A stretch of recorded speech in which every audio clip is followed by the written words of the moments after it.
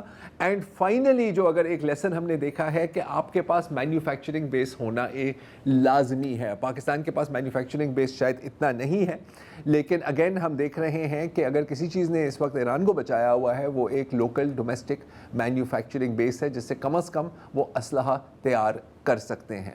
تو عمار سے ہماری پھر انشاءاللہ اگلے ہفتے اس پہ تفصیل میں بات کریں گے, لیکن ابھی کے لیے میں نے کہا کہ یہ اپڈیٹ دے دیں. جی شاہ زیب, ان کا جو انالیسس ہے جو میں نے دیکھا بھی ہے, اس میں وہ کہہ رہے تھے کہ سال 2020-21 میں کوئی 66% ہمارا جو ہے انرجی وہ انڈیجنس تھی, انڈیجنس ذرائع سے تھی, اور وہ میرا خیال ہے بجلی کی بات کر رہے ہیں. جی. لیکن سال 24-25 میں وہ بڑھ کر 85% ہو گیا. اور جیسے آپ نے کہا کہ اس میں سولر کا ایلیمنٹ ہے, تھرکول کی بات ہے, نیوکلیئر کی بات ہے, تو یہ بات ہو رہی ہے بجلی کی. ٹھیک ہے. اس وقت جو ہم نے دیکھا پچھلے ہفتے جو جیسے 55 روپے فیول بڑھ گیا, ڈیزل اور پیٹرول بڑھ گیا, اس کی بڑی وجہ یہ ہے کہ ہمارا جو ٹرانسپورٹ ہے, جو گاڑیوں کا نظام ہے, وہ جو پیٹرول ہے وہ تو آپ کا سارا امپورٹ ہو رہا ہے, رائٹ.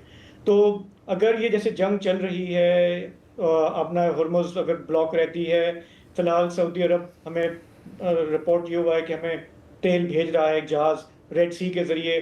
فجیرہ سے ہمیں امید تھی کہ UAE وہاں سے ہمیں بھیجے گا کیونکہ وہ گلف آف عمان کے قریب ہے, لیکن اب رپورٹ آئی کہ ایران نے وہاں پہ بھی فجیرہ پہ بھی ایک کیا ہے. تو ہمارا جو معیشت کی گاڑی جو چل رہی ہوتی ہے ٹرانسپورٹ کے حوالے سے, اس کا تو دار و مدار ہمارا سارا ایکسٹرنل ہی ہے, رائٹ. وہ اس میں اور خلیجی عرب ملکوں پہ ہی ہمارا زیادہ انحصار ہے. اگر وہ سپلائی ڈسٹرپٹ ہوتی ہے تو ملک خدا نہ خواستہ اسٹینڈ سٹل پہ آ جائے گا.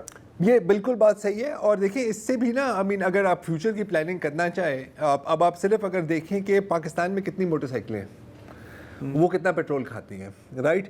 تو میننگ کہ اگر آپ انرجی میں, پاور میں آپ تقریباً خود کفیل ہیں, تو اٹ میکس پرفیکٹ سینس کہ آپ الیکٹرانک وہیکلس پر شفٹ کریں, تاکہ کچھ حد تک یہ مطلب جہاں سے بھی آپ اس ڈپینڈنسی کو ریڈیوس کر سکتے ہیں یہ ضروری ہے کہ آپ کریں, کیونکہ اس جنگ کے بعد بھی اس طرح کی ڈسرپشنز اب شاید میرا خیال ہے ایک طرح سے نیو نارمل ہو جائیں گی. جی وہ سر. اچھا, وہ جنگ سے پہلے ایک بڑا ہلہ مچا ہوا تھا کہ جی جو صارفین ہیں سولر انرجی والے, ان کا چل رہا تھا پنجہ چھکا حکومت کے ساتھ. اب اس جنگ سے کیا یہ سبق لیا جا سکتا ہے کہ یار جب یہ معاملہ تھم جائے تو اس کے بعد ہم عوام سے اس طرح کے مسئلوں پہ نہ لڑیں, یا ایونچولی ملک کے مفاد میں ہی ہے؟ آئی تھنک سو کہ اگر کوئی عقل آئے گی. اچھا, یہ فائدہ بھی عوام نے خود ہی دیا ہے. ہاں, عوام نے خود ہی دیا ہے. نہیں, لیکن اب ان کو اس کی ویلیو کا احساس ہوگا یار. اگر اب نہیں ہوا تو پھر کبھی نہیں ہوگا. سیدھی بات ہے. Again we need to shift to renewables. بالکل انوائرمنٹ کے لیے اچھے ہیں, لیکن میں انوائرمنٹ کی یہاں پہ بات نہیں کر رہا. اس طرح کے کرائسس آپ کے بقا کا مسئلہ ہے سر, آپ کے بقا کا مسئلہ ہے. تو میں ایک ہی جملے میں کہوں گا کہ سولر بھی ہونا چاہیے اور کوئلہ بھی ہونا چاہیے. آپ کو جو کرنا ہے آپ کریں. دیکھیں میں آپ کو جرمنی کی مثال دیتا ہوں. ارے ہاں, وہ یورپی یونین کے صدر نے کہا ہے کہ ہم سے سب سے بڑی بے وقوفی یہ ہوئی کہ ہم نے جو جوہری توانائی سے بجلی پیدا کرنے کے جو پروجیکٹس تھے وہ فیشن میں آ کے لپیٹ دیے. آج ہمیں احساس ہو رہا ہے. اچھا, فرانس نے نہیں لپیٹے, فرانس نے نہیں لپیٹے نا. France relies on nuclear power. اچھا, فرانس کا جو بہت بڑا ایک حصہ بیس لوڈ کا ایگزیکٹلی مجھے نہیں پتا, وہ جوہری توانائی پر ہی ہے. جرمنی نے سب سے بڑا بھنڈ کیا کہ نہیں ہمیں نہیں چاہیے, لیکن ان کے ساتھ برا ہو تو مجھے زیادہ دکھ نہیں ہوتا. لیکن میرے خیال ہے جنگ کے بعد اب یورپ بھی دوبارہ جوہری توانائی سے بجلی پیدا کرنے کی طرف پھر سے لوٹے گا. سر 2 گیم ہے, جوہری توانائی اور جوہری ہتھیار. جوہری ہتھیار, ہاں جوہری ہتھیار وہ تو ایران کے. دیکھیں ایران اگر بچ جائے اس جنگ میں اور IRGC وہاں پر رہے, میرا خیال ہے کہ اگلے 2-3 سالوں میں آپ ایک زلزلہ ایکسپیکٹ کر سکتے ہیں کوئی انڈر گراؤنڈ نیوکلیئر ٹیسٹنگ کی. کیونکہ اگر آپ نے ابھی جوہری ہتھیار نہیں بنائے ایران نے, تو پھر I think that would be very silly of them. ٹھیک ہے, تو آج کے لیے اتنا ہی. کل فرائیڈے ہے, آپ سے سوال و جواب کی محفل سجے گی. I'm looking forward to it. تب تک ہمیں اجازت دیجیے. خدا حافظ.